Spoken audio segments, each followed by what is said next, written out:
ఒకసారి నేను పార్టీ ఆఫీస్లో ఉన్నప్పుడు ఒక 9 నెలల క్రితం కృష్ణా జిల్లా, గుంటూరు అన్ని జిల్లాల నుంచి లాయర్లు వచ్చారు, హైకోర్టు లాయర్స్ అందరూ వచ్చి ఈ ల్యాండ్ టైటిలింగ్ యాక్ట్ని మీరు ఇబ్బంది ఉంది, మీకు తెలియట్లేదు, దీని తాలూకు డేంజర్, మీరు ఎందుకు ఎవరో మాట్లాడట్లేదని. మేము మాట్లాడామంటే సరిపోవట్లేదని చెప్పి ఒక సెషన్ పెట్టారు వాళ్ళు పూర్తిగా. మా మంత్రి నాదెండ్ల మనోహర్ గారి ఆధ్వర్యంలో వాళ్ళు చెప్పింది వింటే భయం వేసింది.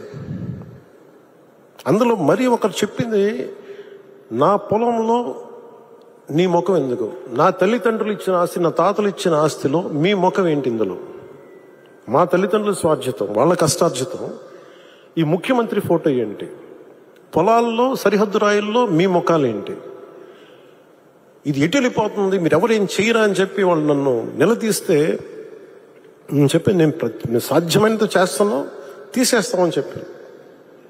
ఆ రోజు అది విశ్వాసమే, నమ్మకమే.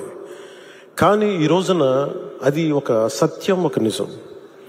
చంద్రబాబు గారు రాగానే ల్యాండ్ టైటిలింగ్ యాక్ట్ని రద్దు చేసి ప్రజలకి, ఆస్తులకి భద్రత కల్పించినందుకు మనస్ఫూర్తి వారికి నా ధన్యవాదాలు తెలుపుతాను.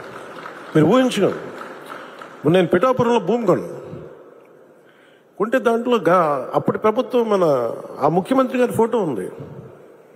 నాకు కూడా తప్పలేదు అది, ఆయన నవ్వుతా ఆయన ఫోటో ఉంది. అంటే మనం కష్టపడి కొనుక్కుంటే ఆయన ఫోటోలు అసలు ఎప్పుడు లేదు. ఆంధ్రప్రదేశ్ రాజముద్ర ఉండాలి అక్కడ, ప్రభుత్వ ప్రతినిధివి నువ్వు.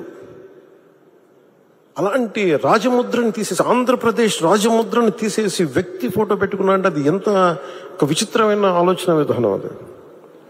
అలాంటివి తీసేసి తిరిగి ల్యాండ్ టైటిలింగ్ యాక్ట్ని, అంత డ్రెకోనియన్ యాక్ట్ అది, అలాంటి యాక్ట్ని రద్దు చేసి ప్రజల్లో తిరిగి నవ్వులు తీసుకొచ్చినందుకు గౌరవ ముఖ్యమంత్రి గారికి నా మనస్ఫూర్తిగా నాకు కృతజ్ఞతలు, ధన్యవాదాలు.